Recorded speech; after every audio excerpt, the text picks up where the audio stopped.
morning, brothers and sisters. We'd like to welcome you to Hierarch's webinar, COVID and Vaccines, Science-Based Facts and Biblical Perspectives. So again, we'd like to welcome you. We know that you come not only from our local church, Hierarch Christian Church, but you also come from other churches. As we begin, we would like to be able to lift up our time to the Lord and ask Him for His guidance, His blessing. I'd like to ask you to please join me in a word of prayer.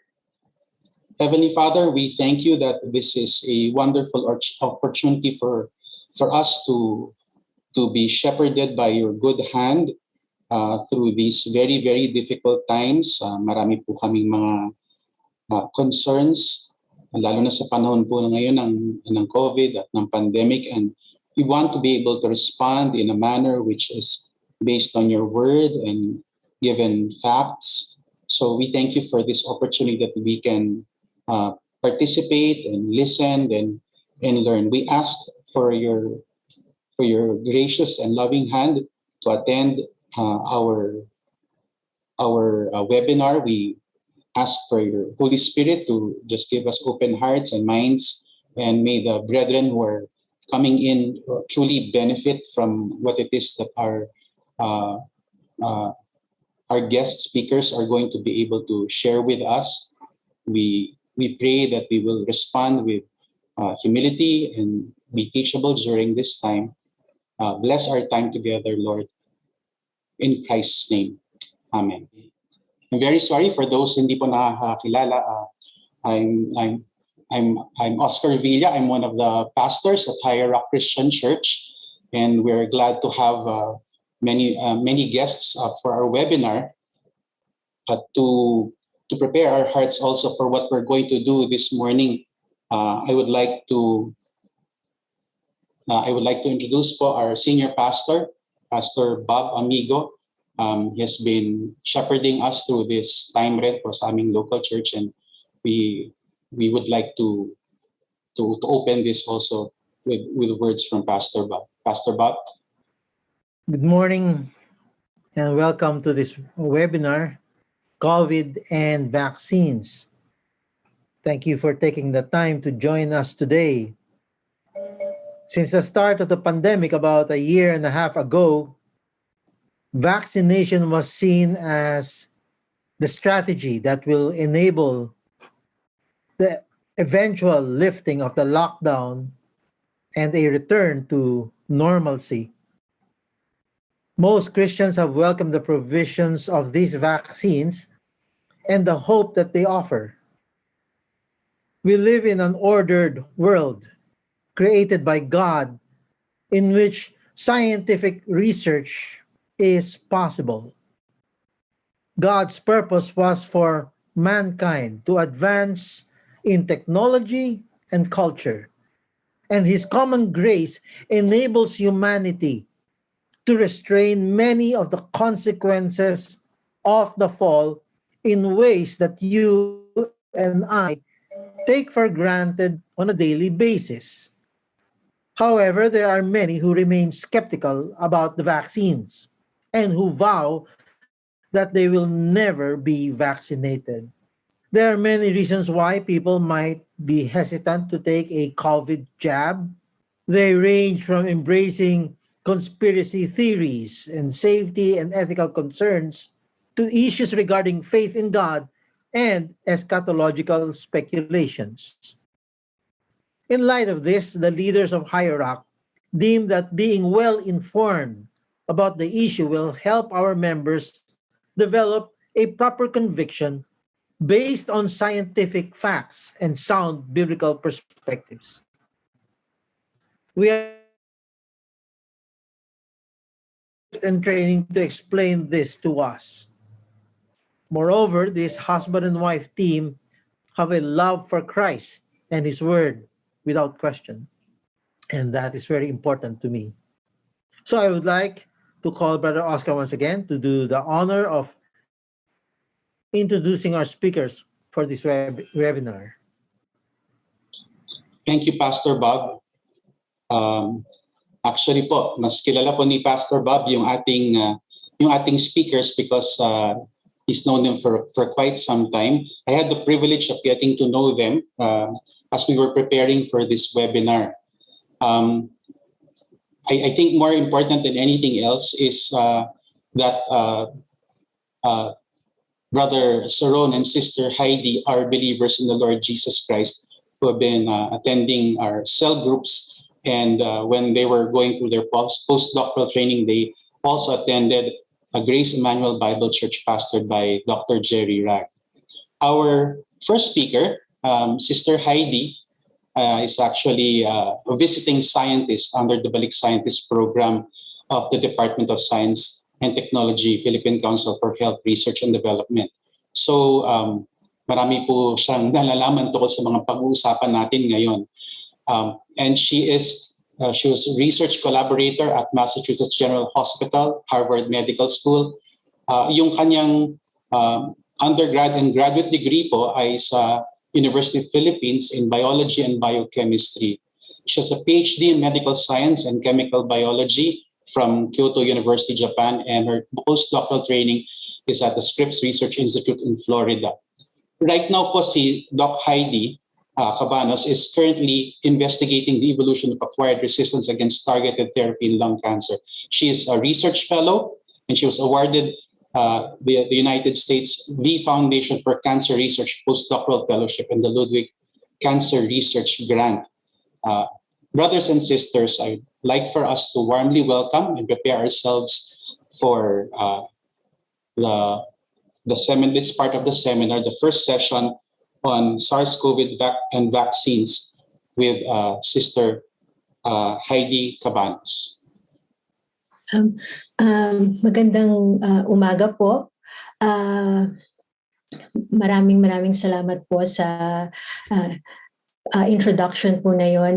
Napaka-generous po at napaka-mait po na introduction. At maraming salamat din po sa pag-imbita po ninyo sa aming dalawa ni Sir Ron to share po yung aming pong kaalaman sa topic po na ito.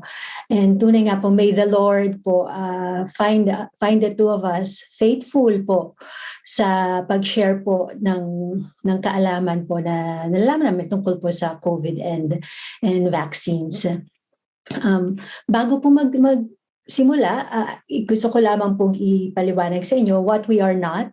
Although na-introduce na po kami, para lang po to manage po yung expectations po ng ating broad audience po ngayong umaga. So kami pong dalawa, although I have PhD po sa medical science and chemical biology, we're both not medical doctors, so we didn't seek patients or never had fellowship po sa hospitals or interns. Hindi rin po kami mga infectious disease experts, meaning these are people who have decades of experience po to study itong mga pathogenic organisms, at the same time nagtitingin po sa mga pasyente. And we're also not policymakers. This is probably good that we're not affiliated with WHO as well as CDC or other government institutions. And lastly, we're not related also to actual vaccine manufacturing or any pharmaceutical companies. But what we are is that we are bench scientists.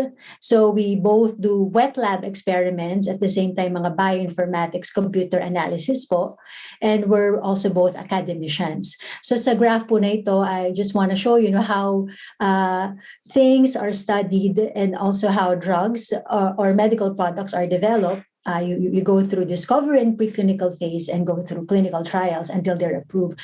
So for our part, kami pong dalawa ni Sir Ron, we've been involved and we are involved currently po sa during the discovery and preclinical phase as well as phase 1 clinical trial.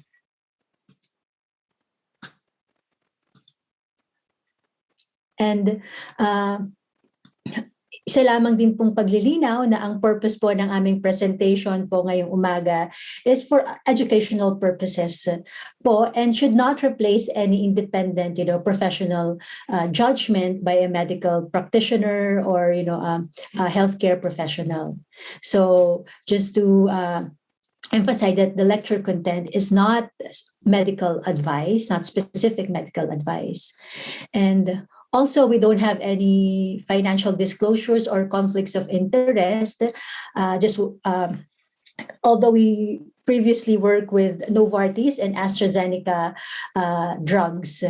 So, but sadly, we didn't receive any financial support when we work on their drugs.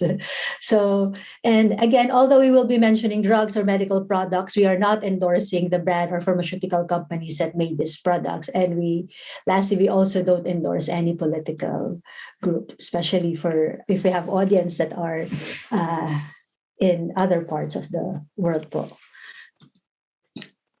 So let's start. And just want to remind everyone, sa kabila po ng matinding pananaliksik, pag-aaral, or lahat po ng effort po ng halos bawat sangay sa mundo, we still do not have all the answers to questions surrounding the novel coronavirus that causes COVID-19. And apparently, as all things keep on changing. So the information na babanggitin po namin ngayon, ito po yung nalalaman po natin sa currently, as well as in the past po.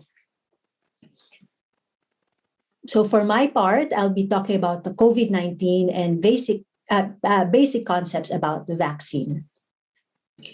So COVID-19, what do we mean when we say COVID-19? COVID-19 stands for Coronavirus Disease 2019. Later, I'll explain why 2019.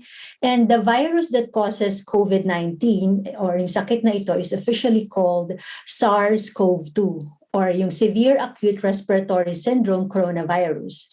And as everyone could attest, it is a new virus. It's new. We categorize this new because our body do not have the antibody when it first came out. So as this virus is new, we are learning more all the time, and what we know currently may change eventually. And as of today, as of last Thursday, dun ko kinuha itong datos na ito. So there are 223 million cases of coronavirus. And good news, there are 199.9 million recovered cases. However, 4.6 million of those infected died from this disease. At sa Pilipinas naman po, as of Thursday, we have 2.1 million cases and 1.9 of those recovered. But sadly, around 34,672 people died from this disease. So tama nga po that the numbers of recovery of survival for this disease ay napakataas. We have 98% halos, but there are also people that died from this disease. And the numbers seem low, but it becomes very personal. Obviously, when you know people who have died from this disease, and also when you put names and pictures, to the people who succumbed to this disease. And this is a article from New York Times detailing po itong mga pangalan ng mga tao na batay sa COVID-19 and some of their pictures here. These are also some of the pictures of the Filipino healthcare workers that succumbed to this disease.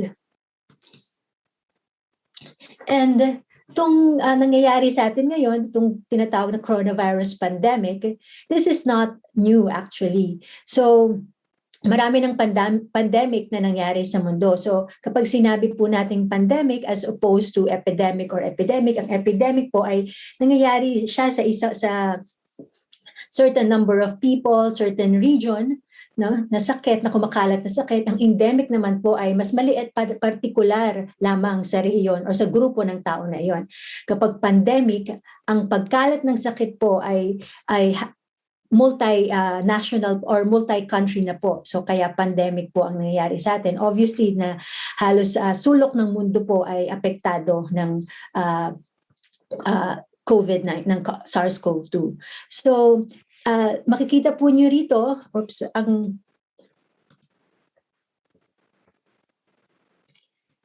yung size po ng bilog na to, makikita nyo kung gaano karami na yung namatay, no, sa bawat pandemic na nangyari sa history ng mundo. So makikita nyo na ang pinakamaraming namatay ay yung smallpox. At yan ay dahil noong 10,000 BC, mula pa 10,000 BC up to 1980s po. So around 300 plus million. Pero sinasabi nila na pinakamatinding pandemic na nangyari sa mundo ay yung Spanish flu na dahil sa H1N1 influenza virus, na in a span of 2 years po, around 50 to 100 million na tao ang namatay. And sinabi ko nga po, no? So yung COVID-19 sa ngayon, isa siyang seryosong bagay na nangyayari sa mundo sapagkat right now, no? So ngayon, as of May 2021, pang-apat na siya sa top 5 causes of death globally. So as you could imagine, so habang tumataas, maaaring malagpasan pa niya itong mga iba't ibang sakit na ito. And so just to keep things po in perspective as well, so I just want to remind you na per year, no, 800,000 suicides occur. And sadly, what is also very personal to me is that every year there are 29.4 million abortions. So these abortions are induced abortion, not this is excluding po yung mga miscarriages. So anyway po, so pandemics are usually caused by viruses. So as shown po sa picture na ito, so ang mga virus, sila yung mga infective agent. These are submicroscopic and you could only see them through a microscope. So yung virus, no, hindi siya categorized na living or non-living siya, bagkos ang mga scientifico, they categorize it as acellular, sapagkat kailangan niya actually, para siyang parasite, kailangan niyang pumasok sa isang host upang siya ay dumami at tinatawag na mabuhay. So makikita niyo rito, ang virus ay typically, meron lamang siyang outer protein coat at sa loob niyang virus na yon, nandun naman yung kanyang genetic material na maaaring DNA or RNA. So yan po ang dyan po nakasaad sa kanyang genetic material ang recipe kung paano siya or impormasyon kung paano siya dumami at kung ano pang mga structures ang kailangan niya upang siya dumami. So ganun lamang po siya, and sa liit po niya yan, sa simpleng structure po niya yan, yun nga ay siya ay kadalasang associated sa contagion. So kung mahilig kayong manood ng mga tawag dito end of the world movies as well as yung mga zombie movies, so palagi silang special mention doon. So ito naman po yung structures po ng iba't ibang virus. Ito yung smallpox virus, yung rabies, yung Ebola at HIV virus. So parang ang cute po nila pero obviously sila po ay nakamamatay. At isa po sa mga virus po na sikat po ngayon ay ang coronavirus. So corona, galing po siya sa salitang crown. So dahil po sa structure niya, makikita nyo na para siyang may mga corona. So ito po yung model at ito na po yung actual na microscopic picture ng coronavirus na ito. So makikita nyo po rito na para siyang may corona. And marami pong coronavirus. So there are coronaviruses na that occur po sa mga sa hayop gaya ng bats, pangolin, no, camel, at meron din mga coronavirus na matatagpuan sa tao. So in fact po yung common cold, so may mga coronavirus po na sanhe na nagdudulot sa atin ng common cold. Ito po yung mga alpha coronavirus. Pero yung mga matitinding coronavirus na dumapo sa tao ay nanggagaling sa pamilya ng beta coronavirus. And tatlo po, no, ng matinding coronavirus ang maaalala natin sa history ng tao. So ito yung SARS-CoV-1, yung MERS coronavirus at yung SARS-CoV-2. So yung SARS-CoV-1 po, so una siyang nakita noong 2002. At yung MERS naman po, or yung Middle East Respiratory Syndrome noong 2012. So just for historical background, nakita lamang po natin po na hindi ito ang unang pagkakataon na na dumapo sa atin itong coronavirus na to, balikan po natin itong storya ng SARS at MERS. So yung SARS ay una pong na discovered sa Guangdong, China noong 2002.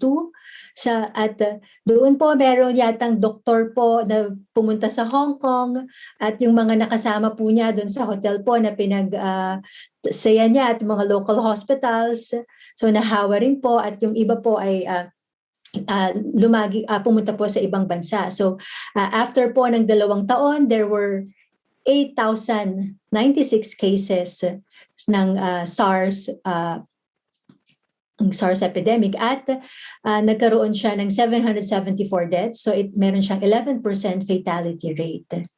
So ang kaibahan po nito, ito ay na-contain kaagad tong SARS coronavirus 1. Ang pangalawa naman pong matinding coronavirus ito po sa atin ay yung Middle East Respiratory Syndrome na unang na-i-report mula sa Saudi Arabia. So, nanggaling daw po siya sa camel at sa bat na lumipat po sa tao. So, dito may naitala na 2,500 cases at so far meron siyang 866 deaths. So, napakataas ng fatality rate ng MERS. So, it has 37 fatality rate. So, importante po niyong malaman ito sapagkat actually yung vaccine po ngayon, this was based sa vaccine na dinedevelop nila para sa MERS kasi present pa rin siya. So, as a preparation for this po, so they were already developing MERS vaccine. And noong 2019, December 2019, so there were report nga po of cases na parang matinding cold or pneumonia.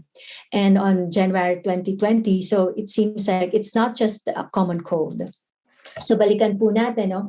So yung ito po ay unang na-report sa Wuhan, China, sa seafood wholesale market doon. And as time goes by, dumadami po, makikita nyo yung pagdami ng mga taong na-infect ng sakit na ito at yung pagdami rin ng mga taong namatay. So kung maalala nyo, no, even on January, it's still not pronounced na wala siyang human-to-human transmission. And sadly only noong March that the WHO announced of 2020 no na ito ay pandemic na nga at mayroong human to human transmission. So tinawag siyang SARS-CoV-2, SARS coronavirus 2 to differentiate it from the 2002 SARS virus at coronavirus disease 2019 dahil doon siya unang nai-report noong 2019. And the story goes on ito na nga po ay kumalat. And just to Latino mga importanteng panahon is that noong early 2020 ay na-sequence din yung genome ng virus na ito. And a month after that, doon po na-i-report na meron ng dinevelop po na vaccine. And as of today, no po, there are ayun nga 222 million cases of COVID-19. But 4.5 million deaths, and it has around 2,000 fatality rate, at least po for the original coronavirus that was found in Wuhan. And this number will change with the coming of the Delta variant. So, why did SARS-CoV-2 spread so effectively? So, kahit na napakalit ng kanyang fatality rate, so yun po kasi yung ating binabantayan, no? Na kaya natin siya pinipigilan kahit mababa yung fatality rate, napakabilis niyang mag-spread. So I guess it's not bilis but more on why it is effective. It's very effective daw po sa pag-spread ng virus na yun because of marami sa mga infected ay asymptomatic. So as you could see here, so ito yung pagdami po ng virus and the symptom would only occur dito po yung day 1, day 2, bumababa na yung virus. So nakalabas na, naka-travel na yung tao, ang dami-dami pa niyang virus sa katawan, which is the most infective state. And how contagious this virus is compared to other virus. So researchers, would measure the how contagious a virus is in terms of its R naught. Ito yung R naught, ito yung measure ng kung ilang tao ang ma-i-infect sa isang tao na merong virus na iyon. So, mas mataas yung R naught mo, ibig sabihin mas contagious. So, dito sa graph na ito, makita nyo that COVID-19 has, at least the original one from Wuhan, has an R naught of 2 to 2.5. So, the original SARS was also the same. And MERS is it's not as contagious. So, again, but it's because of the asymptomatic case, no? So in comparison to the measles na very infectious po siya, as well as tong polio and smallpox. But of course, the R naught is it's computed based from the parameters na wala kang intervention na ginagawa. So kaya po may mga intervention tayo, gaya ng pag-close ng mga borders, paggamit ng mask, no, social distancing. So yun, pinapababa mo syempre yung kanyang infectivity or pagkalat. So timing, so incubation period ng virus na ito is around 2 to 14 days. So that's why you quarantine for 14 days. So as you could see, the symptoms would show around 5 days after you got infected. And if symptoms, sometimes people would also show symptoms up to 12 days. And the spread occurs, again, nakita nyo sa graph, 2 to 3 days even before the symptoms start.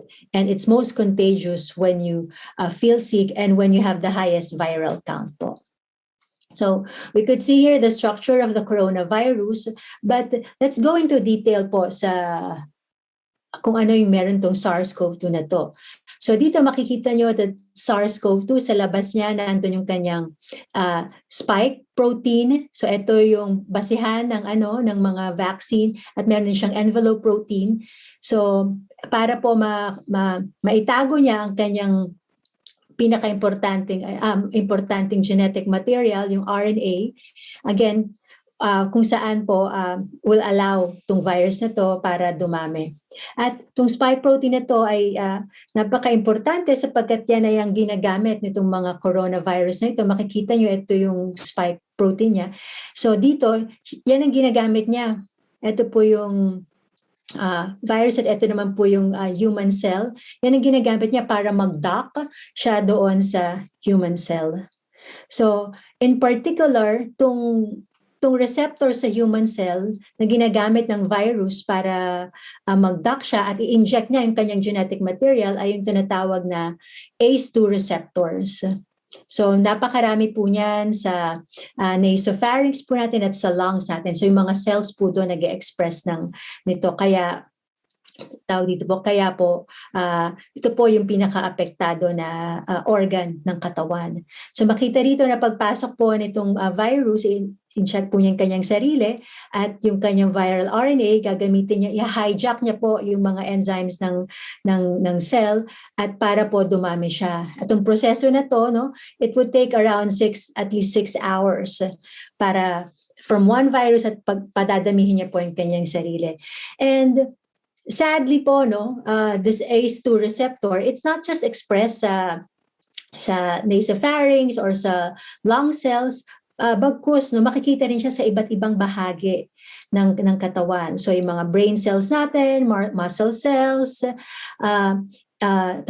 cardiac cells, yung puso ay nag-express din po ng even kidney, liver, they also express this ACE2 receptor. So that is why this is actually a multi-systemic disease.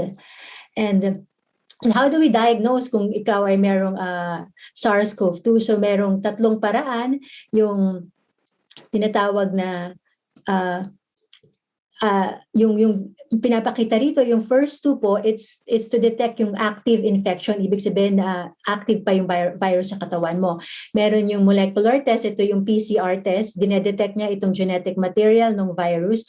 At meron naman ding antigen test para matitect naman po yung protein na nasa virus. Kadalasan ito po ay dinedetect niya yung spike protein. At kung para naman malaman po kung meron kang past infection, So ito naman po yung antibody test. Ito na yung sa dugo, tinitingnan nila kung naka-develop ka ba ng antibody sa against tong virus na ito.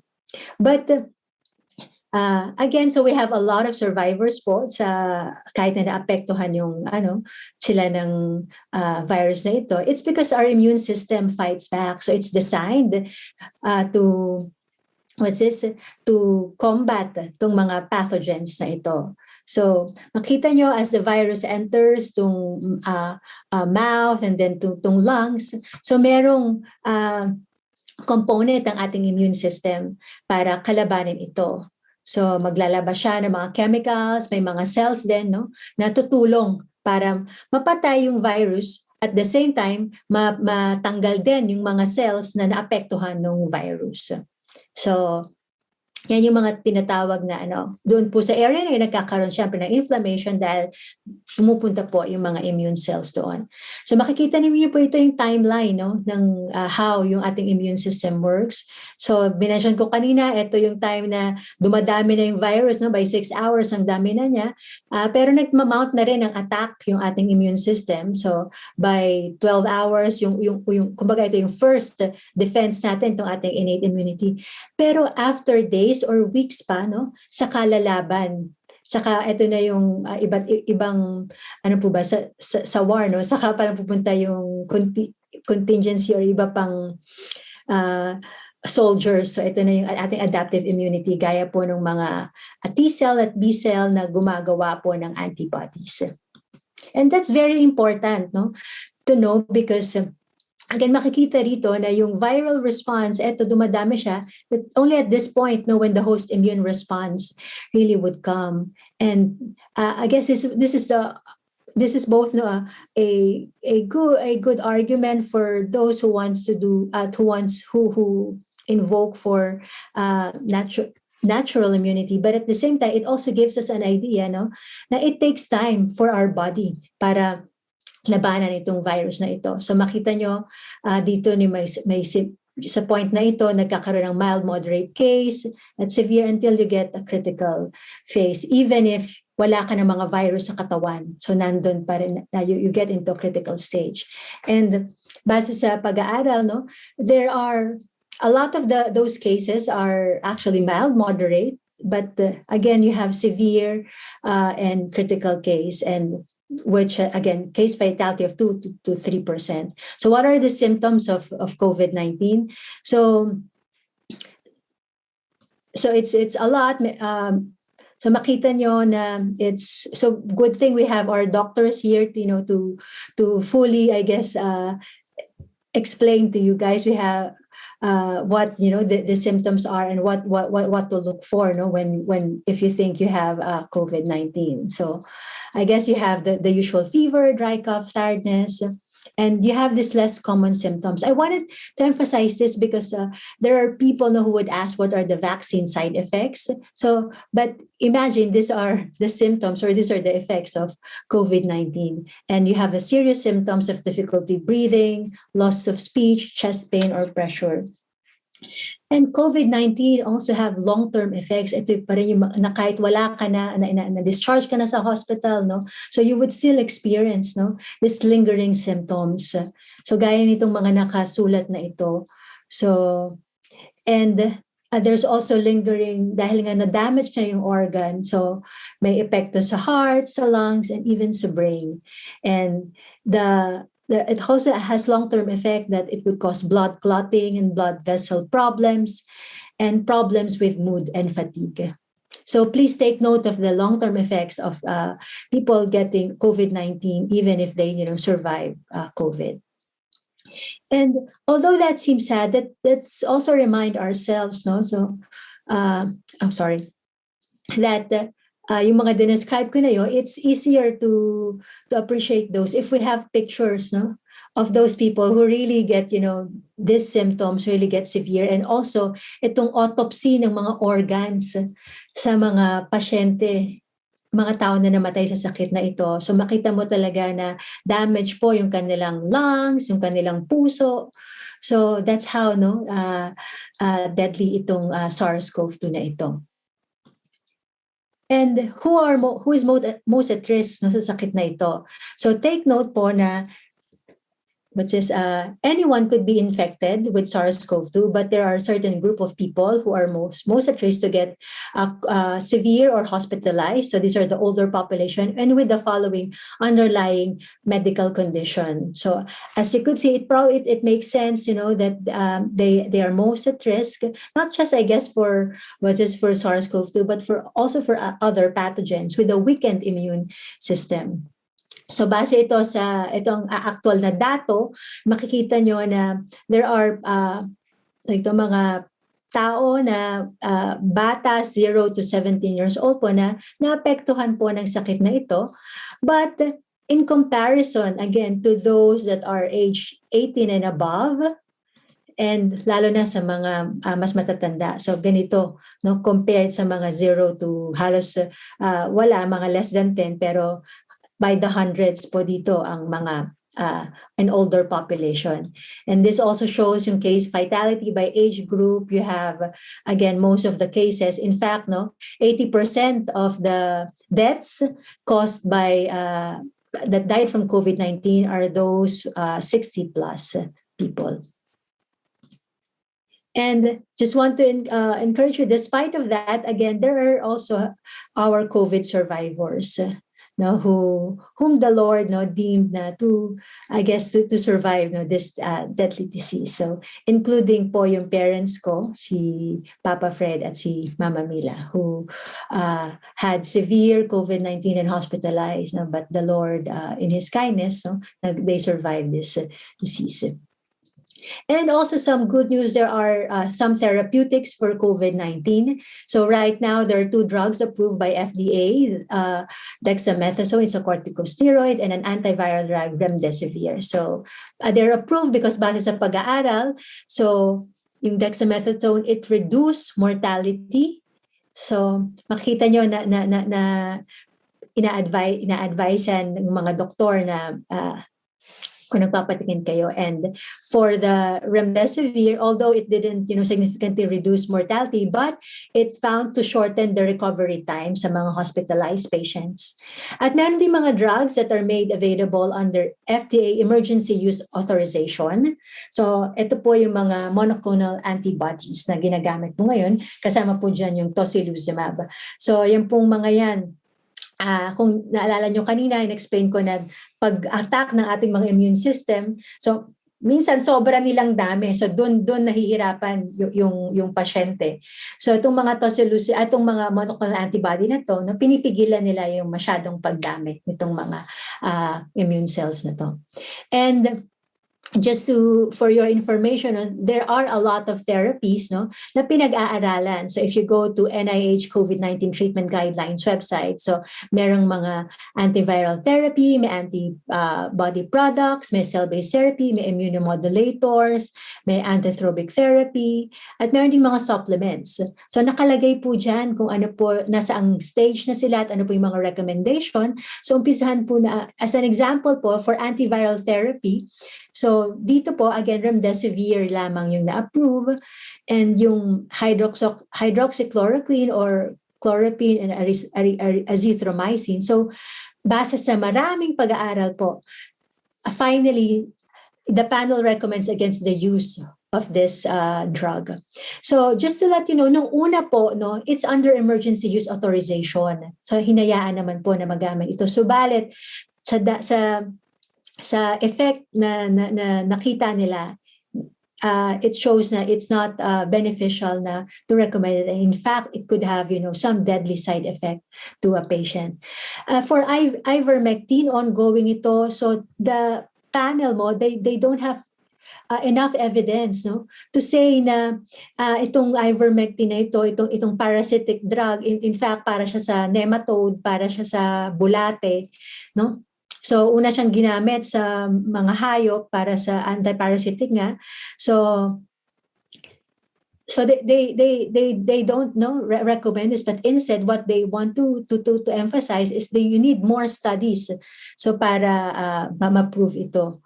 So And even for, supplements, so yan, inaaral din. And again, bilang mananaliksik, so kailangan tinitingnan natin yung dato. So there's insufficient evidence to recommend or for use against it. But then again, no, there's not much toxicity that you get from that are recorded for these supplements. That's why I think it's okay to take at least for these supplements, except for zinc, na has some certain level of toxicity. Kaya parang we watch out in terms of how much we take in this drug.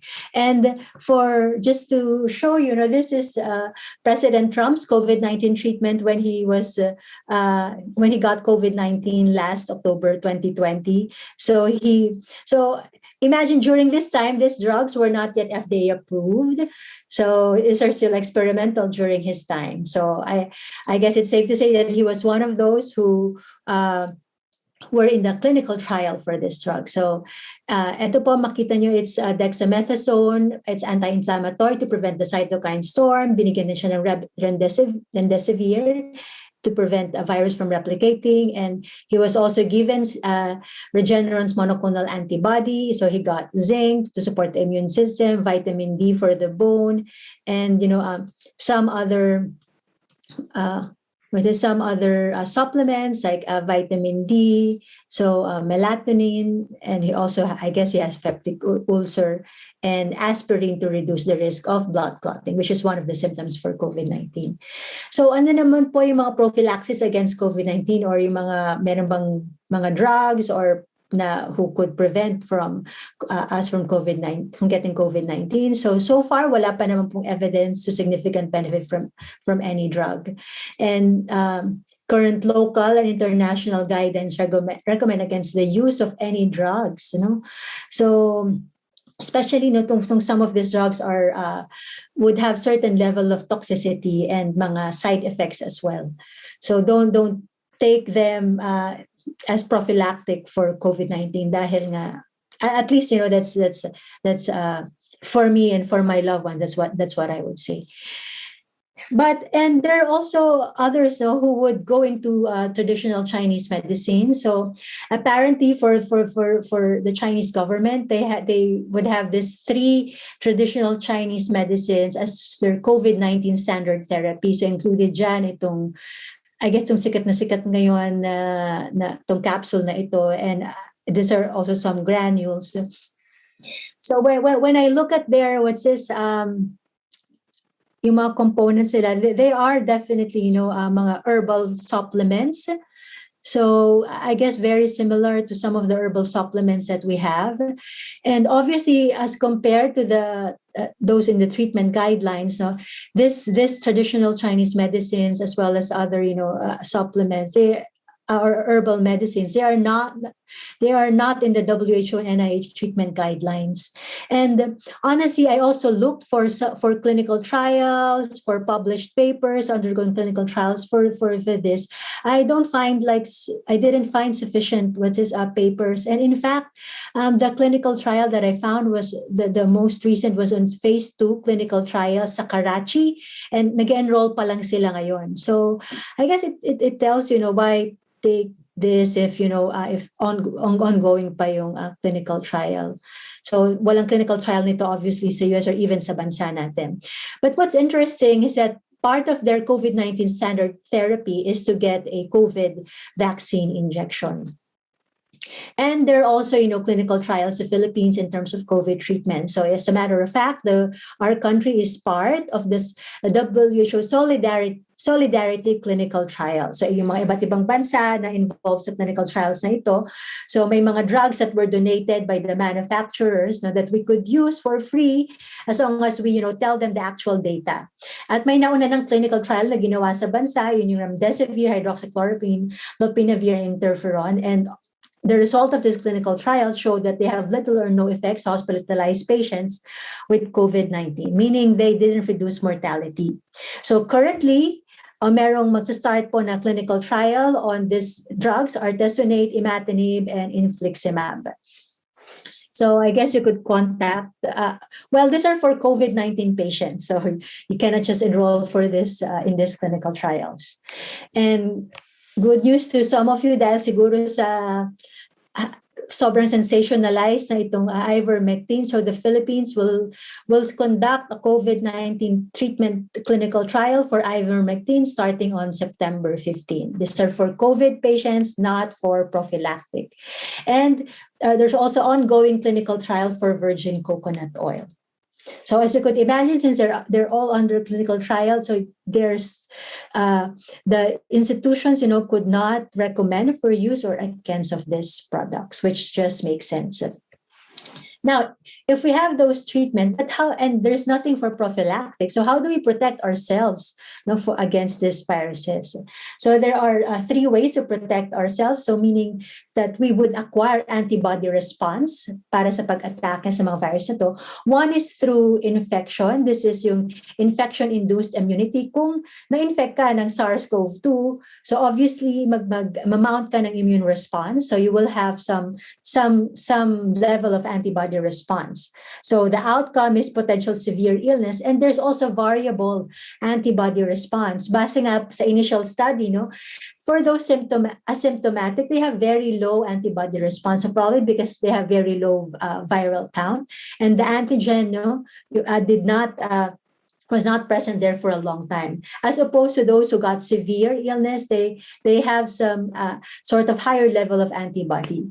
So another way to get antibody response, ito muna pong unahin ko, yung direct administration. So yung mga pag-inject po mismo ng plasma ng mga tao na na-infect na ng tawag dito ng SARS-CoV-2 na nakadevelop ng antibody doon. So, i-inject din ito, ibibigay din ito or infuse din ito sa tao na may COVID-19. So, ginagamit ito therapeutically.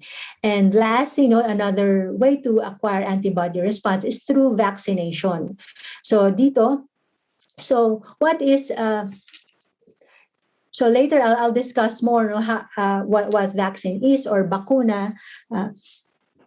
So we want to induce tong immunity na ito. It's because we want not just to protect ourselves but to protect others as well. So meron tinatawag na herd immunity or also known as population immunity.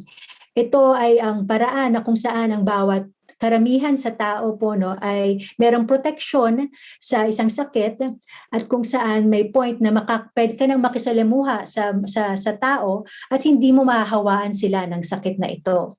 So as you could see here dito sa picture na ito, so yung red would be a tao na may sakit at kung yung mga blue ay yung mga healthy individual at yung mga gray naman ay yung immune dito.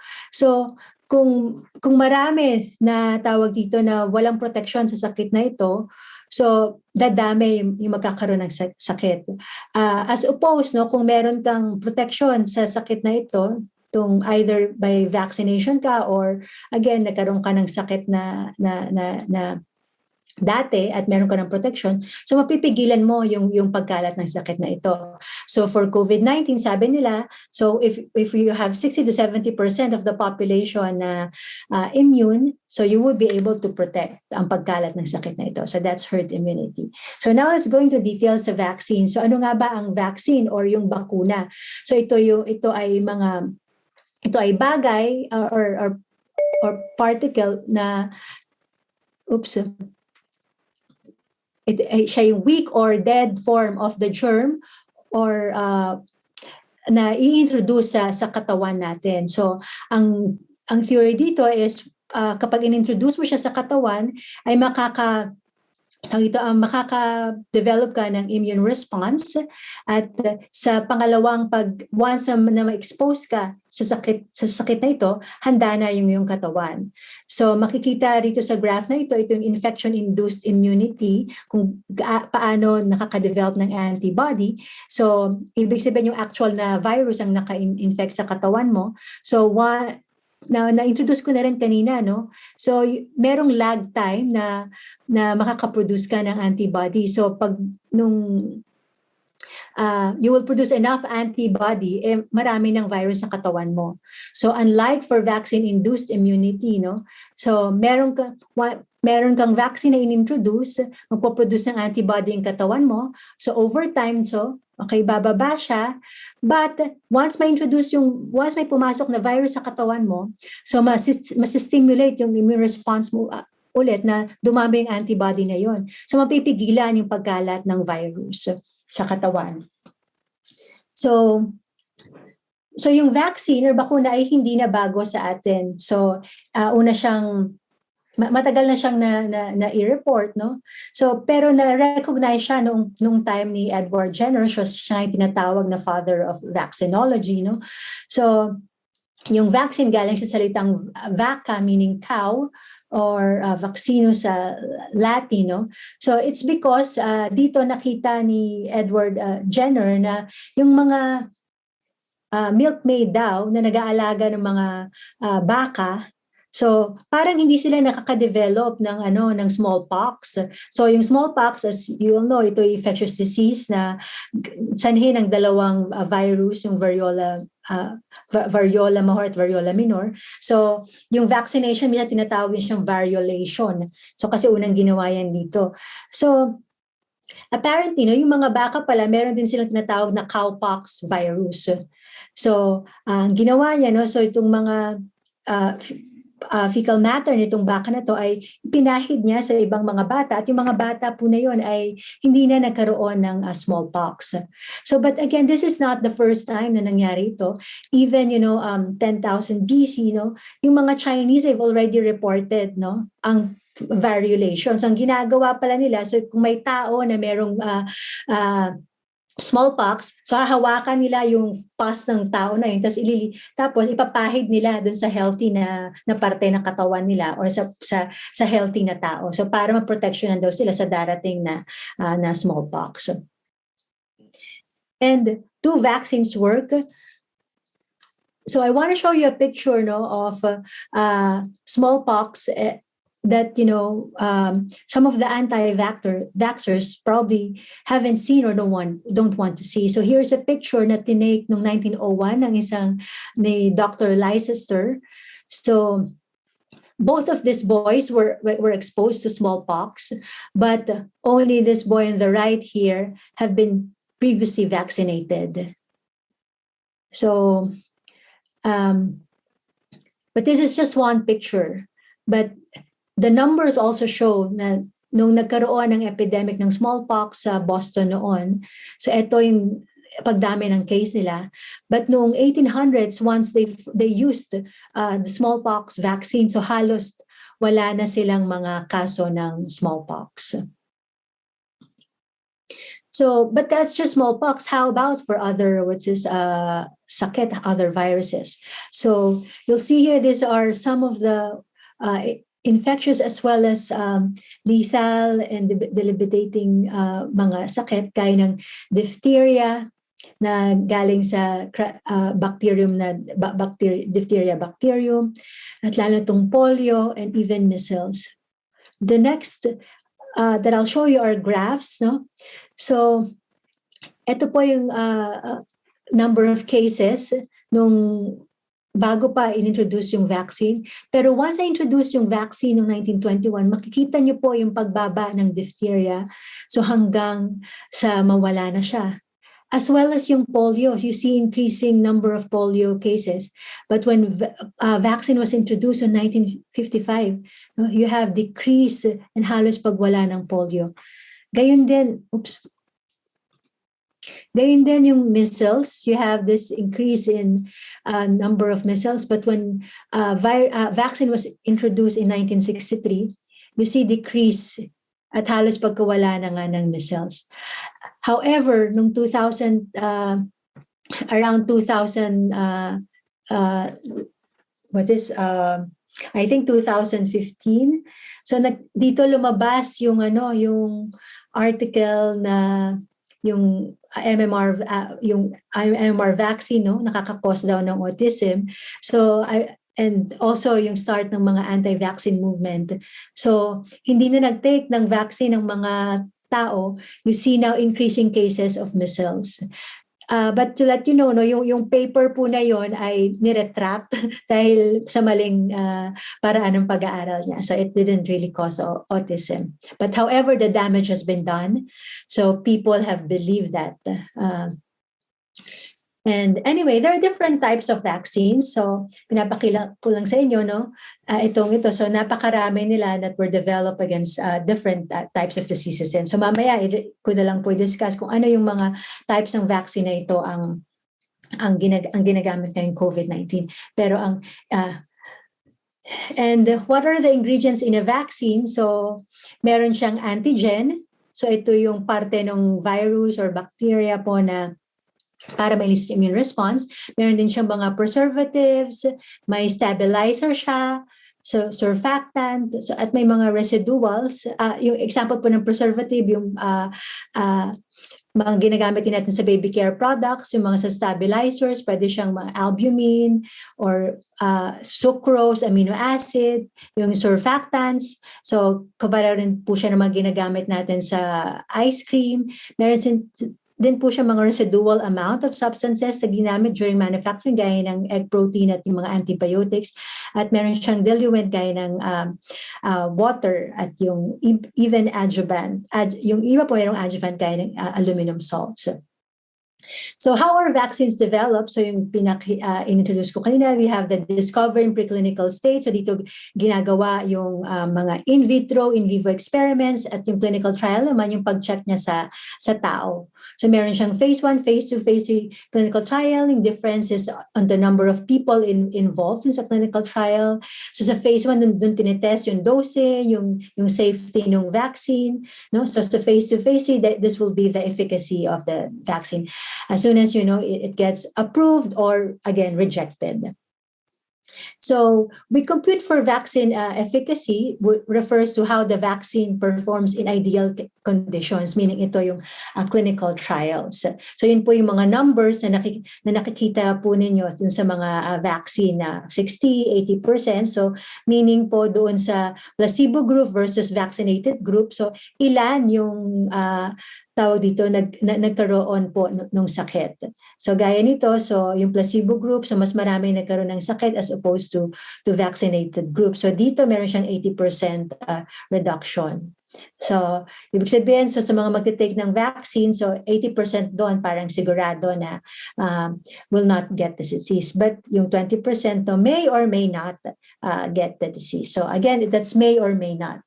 So the vaccine effectiveness would only be measured doon na sa actual population. Ito na yung real world data. And again, so vaccine protection would take time. So that's why we still need to continue yung mga precautions. So here's the week since final vaccination and risk of contrasting the disease. So you get, up 3 weeks or more, doon mo makukuha yung maximum protection. And again, even if you're vaccinated, doing it all will protect us all. And this is the current coronavirus tracker. There's as you could imagine, there's around, again, I think in total around 150 plus vaccines developed. But again, they're all went through two mga trials na to. And currently there are 8 vaccines approved and 5 vaccines that were abandoned. Ibig sabihin, hindi maganda yung kanyang data. So these are the current vaccines. So you have yung naka-blue po, ito po yung mga vaccines that we have in the Philippines. So yung genetic vaccines gaya po ng Moderna and Pfizer, in particular they're mRNA vaccines, yung mga inactivated viral vector vaccines. So meron lang genetic material po dito, tapos merong vector na introduce po sa cell. Ito po yung AstraZeneca, yung Sputnik 5 ng Russia, Johnson & Johnson. Meron din naman pong viral protein plus adjuvant, ito yung Novavax. At yung inactivated SARS-CoV-2, ito yung buong virus mismo pero inactivated na siya, patay na siya, no? Ito yung Coronavac or yung Sinovac at ganun din yung Covaxin. So lahat yan, ang goal is to induce, again, immune response. So do this COVID-19 vaccines work? And yes, you see from this data, there are almost like zero. There are zero people who died from the vaccine and from COVID as well, and almost zero for hospitalized patients. So the bottom line is the vaccines protect against hospitalization and death. Here's an actual data clinical trial. You have the vaccine, vaccinated people, and the people who did not receive the vaccine. You have increasing number of COVID-19 cases as opposed to those that are vaccinated. This is from Pfizer data. And in real world data, ito naman po yung sa Israel. So you see that this is once they have the full vaccine. So you see decrease in the number of COVID-19 cases, and also decrease in hospital admissions. And again, these are the vaccines that we currently have in the Philippines. Just check, of course, their vaccine efficacy on the phase 3 clinical trial. So who should get vaccinated? The COVID-19 vaccines are safe for most people 18 years and older, including those with pre-existing condition. But then again, so check with your medical doctors. So caution for those who have people with allergies. So if you're allergic to any ingredient of COVID vaccine and other types of vaccines, or allergies not related to vaccines, so usually they are, I think, mostly not advised to get vaccines. So yeah, just watch out for this. Again, double check with your physicians. So what are the vaccine side effects? So here are some of their side effects. So again, as opposed to COVID, getting the COVID symptoms. So, but what I want to emphasize more are some of the selected adverse reported side effects of COVID-19 vaccination. So, merong mga, again, those who got anaphylactic reaction. So ito yung mga may allergic reaction, but this is very rare. So it's around 2 to 5 people per million who got the vaccine. So meron ding report ng thrombosis, so thrombocytopenia. So again, so out of the 346 million doses, there were 2 confirmed cases. So meron ding report ng myocarditis and pericarditis. Out of the 360.2 million doses, there were 798 reports. But again, these are just reports. It doesn't mean that they are because of the vaccine. And for the risk of blood clot, so apparently they also associated some risk that there are 4 cases of 4 out of 1 million vaccinated, no? So had blood clotting, but as opposed to other medical products like birth control, smoking, and COVID-19 infection, you have higher risk of blood clotting. And there are also reports of death after COVID-19 vaccination, but again, they're very rare.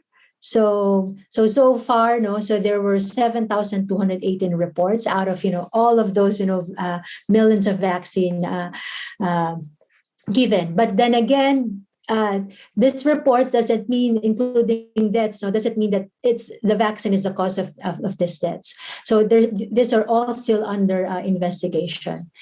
And in the Philippines, there's also 61 deaths reported that have out of the after vaccination. But again, these are also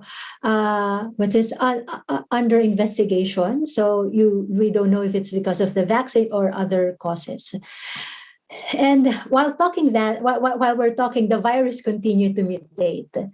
So the virus mutates. This is normal because while it replicates, it's also mutating. So there are various reasons why a virus mutates, and this could be for its evolution, for diversity, and another reason the virus mutates, it's probably to increase its magnitude of infection. And these are the things that we want to watch out when a virus mutates. It changes its infectivity, its severity. So just to let you know that a virus will not mutate unless you allow it to replicate. And there's various classifications of variants, yung variants of interest, concern, and variant of high consequence. So right now, we don't have any variant of high consequence naman po. So, but we have a lot of variants of interest, including the mu variant. So ibig sabihin, meron lang multiple clusters of people infected. So, but what our concern is obviously are the variants of concern, because with that mutation, they increase transmittability, virulence, or even what is maybe change, the effectivity of vaccines and therapeutics. So these are the alpha, beta, gamma, and currently, the Delta variant that has been major concern dahil halos siya na po yung variant na dumadami. So for Delta variant, it's more infectious. Infectious? You could see here it has an R naught of 5 to 8 as opposed to sa original at yung Alpha variant. But unlike that of the Alpha variant, it's actually not as, deadly or severe. So, but good news, vaccines are still highly effective against the severe illness and death caused by COVID-19 variants, including the Delta. Here are some of the data for Pfizer, AstraZeneca, Moderna, and Janssen. So you still have a 60, 80, 90, and 66% vaccine efficiency against other variants. How about for Sinovac? No? So there's no big data yet, but we could learn from two of these studies. So in Indonesia and Thailand, so all of their healthcare workers are vaccinated with Sinovac. And as you could see here, so among the 5,000 healthcare workers, only 350 people got COVID-19. So it has 93% protection rate. And in Thailand, you have almost 99% protection rate, despite, having the Delta variant dun mismo sa hospital po na iyon. So here's the end of my part. I just want to end with this quote with Michael Faraday that says, "No speculations, I have none. I am resting on certainties. I know whom I have believed, and I'm persuaded that he is able to keep that which I have committed unto him against that day." And also with this pandemic, it, I think, remind us na lahat ay may takdang panahon, na sa bawat bagay ay may kapanahunan at panahon sa bawat panukala sa silong ng langit, panahon ng kapanganakan at panahon ng kamatayan. At alam ko na ang itinakda ng Diyos sa tao, iniangkop niya ang lahat ng bagay sa tamang kapanahunan. So, yun lamang po.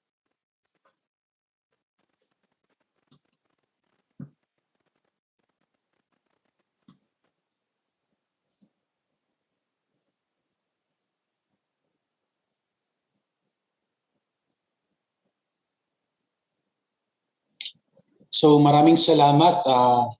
Thank you so much, Dr. Heidie Cabanos. Thank you for sharing what you know. I appreciate the fact that you gave us a presentation which was sane and sober handling po ng facts. Salamat rin po dahil yung humility rin po na pinakita nyo na ito yung nalalaman natin ngayon para maging malinaw po na patuloy po nating pinag-aaralan yung mga bagay na to. Salamat rin po dahil yung pagpapaliwanag nyo po, you gave it to us in a way that we can understand. You're actually helping us. This is very, very educational. Salamat rin po sa inyong pagpapakita rin po na kayo po ay isang nagtitiwala po talaga sa sovereignty ng ating Panginoon. I also appreciate the fact that para sa inyo po, yung inyong pananampalataya po ay yun po yung gumagabay sa inyo sa inyong ginagawa ngayon at saka yung sa pag-guide nyo sa amin. Ang alam ko rin po, si Edward Jenner po, di ba, ay isang na nagsimula po sa pag-vaccinate ng vaccination ay isang professed believer. So we thank you so much for your ministry.